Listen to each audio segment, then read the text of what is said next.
She feed them lies with your silverware. She don't want love, she just wanna share. Okay, let's get this out of the way. I didn't clickbait you. I know that somewhere in the thumbnail, I put Rand and Ron in it. I can't tell you where. I haven't made the thumbnail yet, but this gentleman, Rand Paul, and his father, Ron Paul, are both somewhere in that thumbnail. So no, you aren't clickbaited, because these are the Paul boys, and they are insanely important. And this, and the message of this video is insanely important. And the message is that in America, in the United States of America, you can question whatever the hell you want. That's the basis of their of critical theory that's been pushed in, all of these different realms of academia. That's the basis of their critical theory, right? Is that you can question whatever the hell you want. But it seems as if, the MSM doesn't particularly believe that to be the case. So, Rand, take it away. Well, let me begin with a threshold question for you. This election was not stolen. Do you accept that fact? Coming out swinging, huh, there, George Stepp? You can question whatever fact you want in the United States. And let's be real, not a single court actually took up the cases. They dismissed them on standing. All right. But, you're not.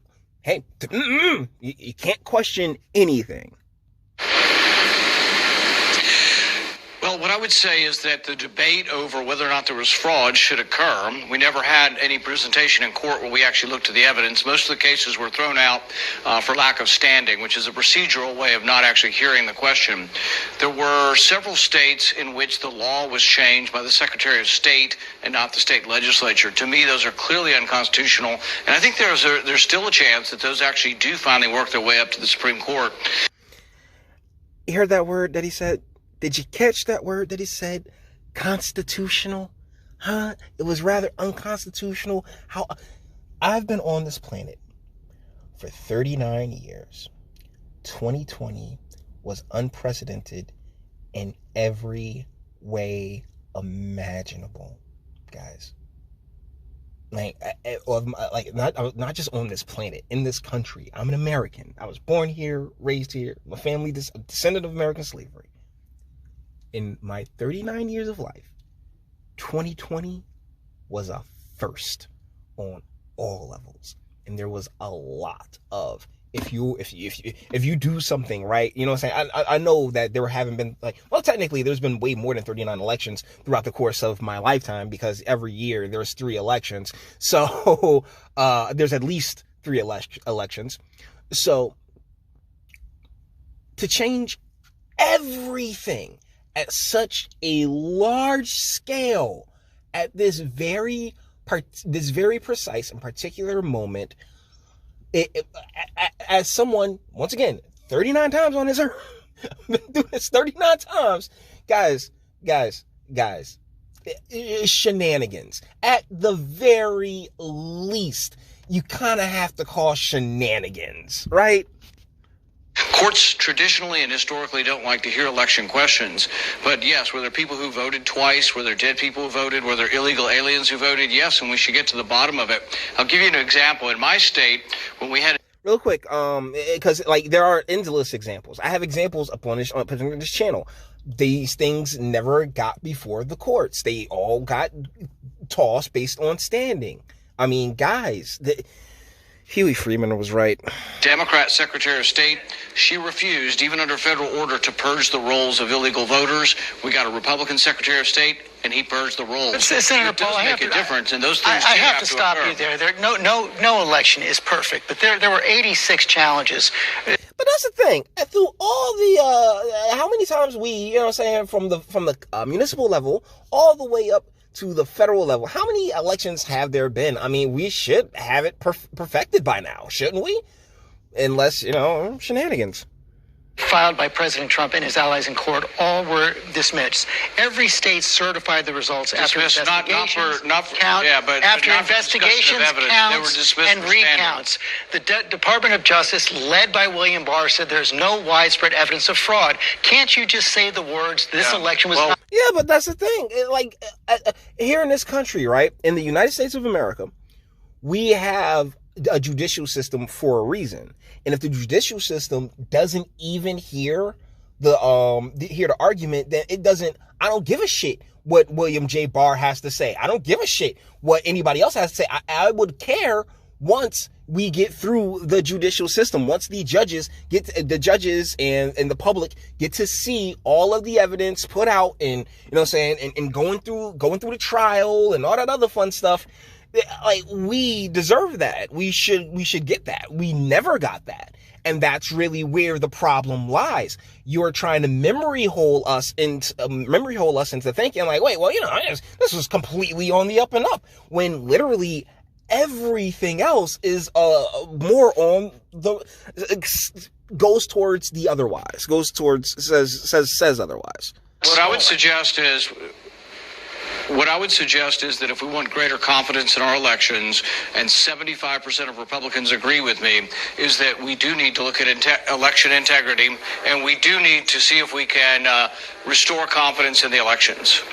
To which, it is in the ground. The trust in media, in the ground. All of these things have laid into each other.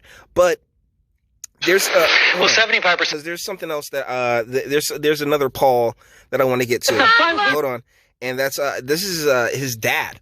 This is Rand Paul's dad. That's why this video is about the Paul boys. All right, and how this show. He's on I think this is called the Jim Morton Show, and I found this to be incredible. Check this out. Ask me why we still finance the communists. Ask me why 70% of the military budget is spent overseas. Ask me why the good airplanes are overseas and the lousy airplanes are not here. The lousy airplanes are in the Air National Guard. I would say clean out the State Department, spend more money on our national defense, have an anti-communist policy. Don't sign these treaties with the Soviets. Don't extend loans to the Soviet Union. That's what's wrong. What's wrong with any of that? Anybody? He's like, hey, can we not? And this is back in like the Jim Morton Show. I believe it ran from 87 to 89, and it was a pioneer in the loud, boisterous, let's argue back and forth style of television that in the years since we've just grown accustomed to. But I want you guys to see what's about, because he's running as a libertarian, right? And I want you guys to see the response that he gets to these all these strong points. Hey, why are we spending, and strong points that carry on to this very second, to this very day, right, America? Like, why are we spending all this cash everywhere else when we have real serious problems that we should be addressing here in the States, that a lot of those resources can go towards helping? But when you're willing to stand up, when you are the one that's willing to stand against the narrative, particularly with the mainstream, you find yourself in precarious situations. And we want to fight these wars with the funds we raise from the illegal drugs. So under the libertarian society, no, we don't fight Vietnam wars. We don't fight the Korean wars. We fight wars to defend America, and we stand for America. We stand for freedom. And this is the host of the show, Jim Morton. I believe that's his name. I'm not 100% because I looked it up just the other day because I was thinking about doing a video like this the other day. And like, oh my goodness, you get stoned. So thusly, we can sit here and dismiss every other solid point that you made. This is a tactic that's, tale as old as time. You know what I'm saying? Mob rule mentality.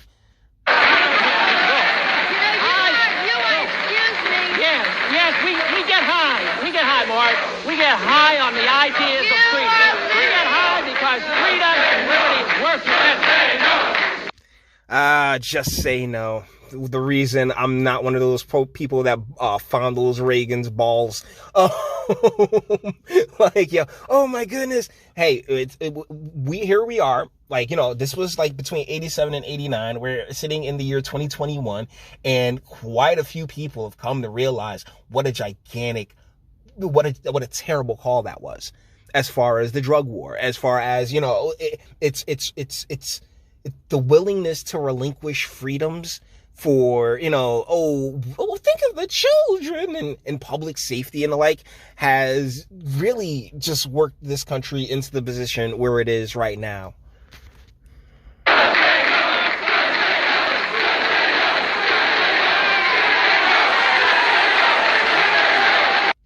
I mean, here he is. You got the mob all into it there. You're feeling great. Oh yeah, whoa.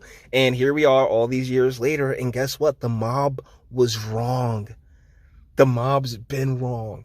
One of the reasons I don't mind saying quote unquote unpopular things, because I genuinely, from the foundation that my father set for me, right, I feel as if they're right.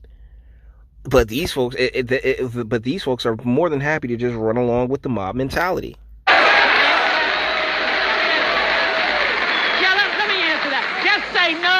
Assume the responsibility of yourself. Don't assume the government makes your decisions. You say no. Don't say the government do it. You say no. You have the courage to do it. And that's the thing, you know, I mean, hey, don't, like, why, there are some people who are just naturally scared of everything.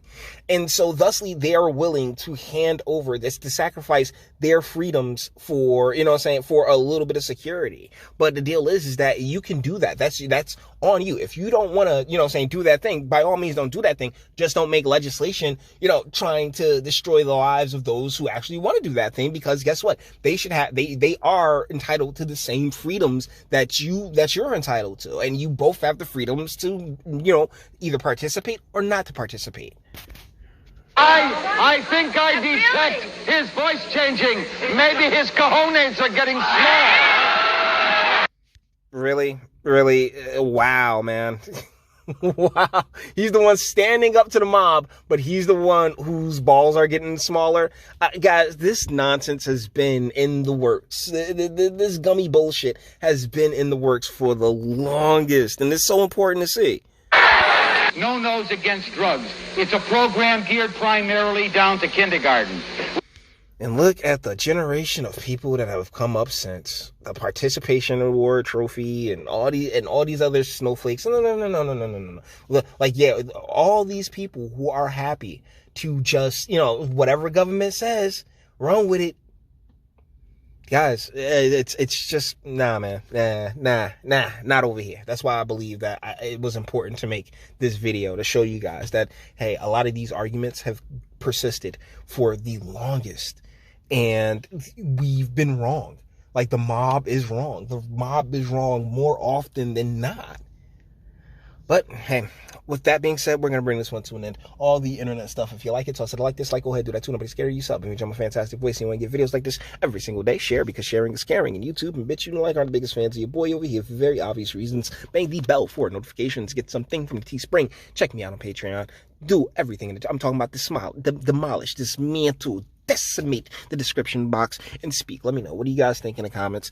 Yeah, I'm sorry about the little trickery when it came to the thumbnail, but hopefully you stuck through this entire thing and understand why where the title and all of this, why the importance of the Paul boys is so relevant to not just to this country, but you know, to freedom, to the idea of freedom in general, because so many, it's just generations of this at this point.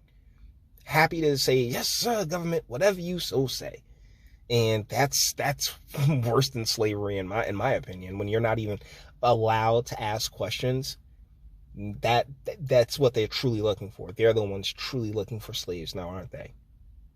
But you may disagree. That's what my comment section's for. Until the next one.